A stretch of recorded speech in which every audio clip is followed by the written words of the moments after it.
خدا آپ کی عبادت کو قبول کرے. اتنا مجمع آیا ہوا ہے پرسہ دینے کے لیے. 3 جماعت ثانی گزری ہے. میرے سامنے شہر کے شرفا بیٹھے ہوئے ہیں.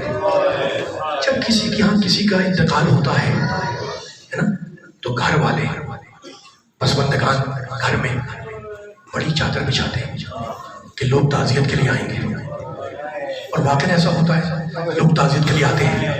بس میری بیوی نے بھی بعد رسول اپنے گھر میں سفید چادر بچھائی کہ لوگ تعزیت کرنے آئیں گے. سنو گے, شام تک بیٹھی رہی, کوئی تعزیت کو نہ آیا. دوسرا دن گزر گیا, کوئی تعزیت کو نہ آیا. تیسرے دن تم رو رہے ہو, سنو گے, تیسرے دن کچھ قدموں کی چاپ محسوس ہوئی. فضا سے کہنے لگی, فضا دروازہ کھول دے, شاید تعزیت کرنے والے آئے ہیں. کہنے لگی, بیوی تعزیت کرنے نہیں آئے, گھر کو جلانے کے لیے آئے.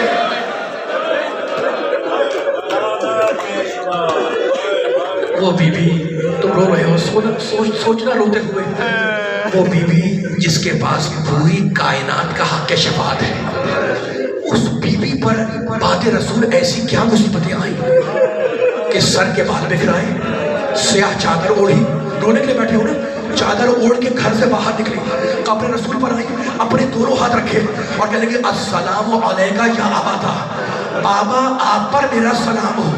اور اس کے بعد وہ مشہور شعر پڑھا, صبت علیہ مصائب لو انہا صبت علی الایام سرنا لیالیا. بابا مجھ پر وہ مصیبتیں پڑھی کہ اگر روشن دنوں پہ پڑھتی تو تاریخ راتوں میں بدل جاتے. اپنے باپ سے شکایت کر کے گھر میں آئی, اور اب بیوی کا دستور تھا کہ صبح سے شام تک اپنے بابا کو یاد کر کے روتی رہتی. بیوی رو رہی ہے, آپ رو رہے ہیں بیوی کے مسائل پر, آپ کے رونے پہ کوئی قطعاً کوئی پابندی تو نہیں ہے نا, لیکن سننا, بیوی اپنے گھر میں اپنے باپ پر رو رہی ہے. علی آئے, بیوی گاؤں تکیے سے ٹیک لگائی ہوئی تھی. علی آئے, سلام کیا, بنت رسول آپ پر سلام ہو. شہزادی نے جواب سلام دیا, کہنے لگے, بنت رسول مدینے والوں نے آپ کو سلام کہا ہے اور یہ کہا ہے کہ آپ اپنے رونے کے لیے ایک وقت معین کر لیں, اس لیے کہ آپ کے رونے سے ہمارے کاروبار دنیاوی میں خلل پڑتا ہے. بیوی نے یہ سنا, ٹیک لگائے ہوئے تھی, اٹھ کے بیٹھ گئی اور کہنے لگی, ابو الحسن مدینے والوں سے جا کر کہتے ہیں کہ ان کے رسول کی بیٹی اب انہیں زیادہ دن پریشان نہیں کرے گی. اور سنو ابو الحسن, میں نے زندگی میں تم سے بہت کم خواہش کی. تو ابو الحسن بی بی کہہ رہی ہے, میرے لیے جنت البقیع میں ایک مکان بنوا دو, ایک مقام بنوا دو جہاں جا کر میں اپنے بابا پر کریا کروں. علی نے اپنے ہاتھوں سے حجرت تعمیر کیا. بیوی کا دستور تھا کہ صبح سویرے سارے بچوں کو لے کر جنت البقیع چلی جاتی, دوپہر تک کریا کرتی. دوپہر کو بچوں کو کھانے سے فارغ کرتی, پھر چلی جاتی. شام کو لوٹتی, چھوٹے چھوٹے بچے حسن, حسین, زینب, ام کلثوم. دن گزرے, ہفتے گزرے, میں رونے والوں کیا پڑھوں. ایک ایک دن بیوی روتی تھی اس حجرے میں اپنے بابا کو یاد کر. دن گزرے, ہفتے گزرے, ایک دن مختل نے لکھا کہ بیوی اپنے بچوں کے ساتھ گھر میں داخل ہو رہی تھی, گھر میں آ رہی تھی, اور علی گھر کے دروازے سے باہر نکل رہے تھے. دونوں کا آمنا سامنا ہوا دروازے پر.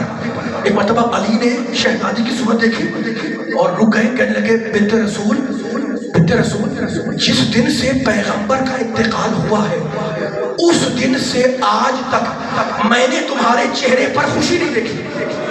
یہ آج تمہارے چہرے پر خوشی کیسی؟ بس یہ سننا تھا کہ ایک مرتبہ شہزادی نے ایک ٹھنڈی سانس لی اور کہنے لگی, ابو الحسن کیا پوچھتے ہو.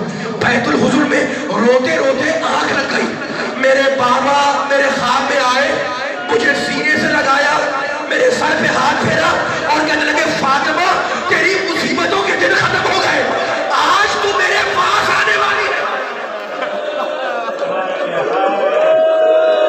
تو علی, یہ جو تم میرے چہرے پر خوشی دیکھ رہے ہو نا, یہ بابا سے ملنے کی خوشی ہے. علی باہر جا رہے تھے، خدا آپ کے آنسوؤں کو رومال سیدہ میں جگا دے. علی باہر جا رہے تھے، پلٹ آئے، کہا ابو الحسن دونوں بچیوں کو کنیز کے حوالے کرو. کہا بنت رسول بات کیا ہے؟ کہا دونوں بیٹوں سے کہو کہ نانا کی قبر کی زیارت کو جائیں اور انہیں بھیج کر میرے پاس آ کے بیٹھ جاؤ. میں تم سے کچھ وصیتیں کرنا چاہتی ہوں. ایک معصوم زوجہ کی وصیت معصوم شوہر سے. روتے رہنا. علی نے بچیوں کنیز کو بلایا، بچیوں کو کنیز کے حوالے کیا، بیٹوں سے کہا کہ نانا کی قبر کی زیارت کو جاؤ. بچے گئے، دروازہ پھیر دیا. جب علی بیٹھ گئے نا تو کہا بنت رسول بتلاؤ. کہا ابو الحسن میرے قریب آ کے بیٹھ جاؤ. علی بیٹھ گئے، کہا بنت رسول بتلاؤ. کہا ابو الحسن میری پہلی وصیت تو یہ ہے کہ اگر میں نے پوری زندگی میں کبھی تمہارے حق کی خدمت میں کوئی کوتاہی کی ہو تو مجھے یہی معاف کرنا.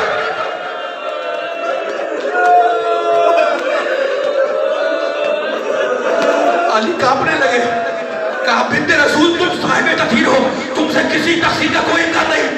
کہا ابو الحسن میری دوسری وصیت یہ ہے کہ میرے مرنے کے بعد میرے بچے یتیم ہوں گے، بے ماں کے ہوں گے، تو اگر وہ کوئی تقصیر کرے نا تو چونکہ یتیم بچے ہوں گے ان سے بلند آواز سے بات نہ کرنا. کہا نہیں بیوی نہیں، تمہارے بچے بھی صاحبان تطہیر ہیں، ان سے کسی تقصیر کا کوئی امکان نہیں. کہا علی میری تیسری وصیت یہ ہے کہ میرا جنازہ راحت کی تاریکی میں اٹھایا اور دشمنوں کو میرے جنازے میں شرکت کی اجازت نہ دی جائے.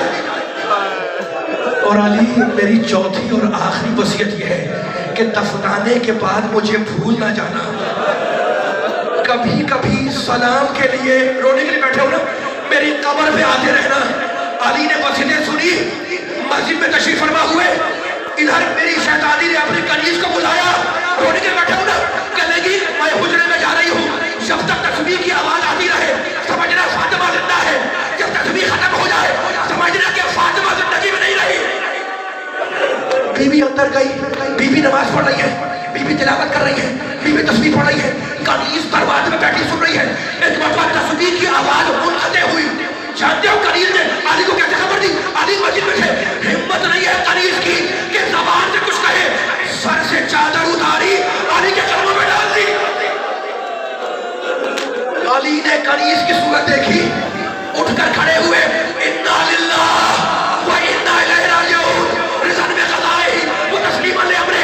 شہزادی نے قضا کی، گھر میں آئے، دروازہ کھولا. وصیت کی تھی نا کہ اپنے ہاتھوں سے غسل دینا، اپنے ہاتھوں سے کفن پہنانا. میرے پاس الفاظ نہیں ہے، تم رو رہے ہو. جس حجرے میں علی غسل دے رہے تھے اس کے پیچھے علی کے دوست کھڑے تھے. دوستوں کا کام ہے نا کہ جب دوست پر کوئی مصیبت آئے تو اسے تسلی دے. ایک مطلب مقتل نے لکھا کہ غسل دیتے دیتے علی نے بلند آواز سے رونا شروع کیا. وہ جو علی کے صحابی تھے پکار کے کہنے لگے مولا آپ تو فاتح خیبر ہیں، آپ رو رہے ہیں. رو کے کہنے لگے میں کرنا تو چاہ رہا ہوں صبر، لیکن کیا کروں، پہلو کا زخم مجھے صبر کرنے نہیں.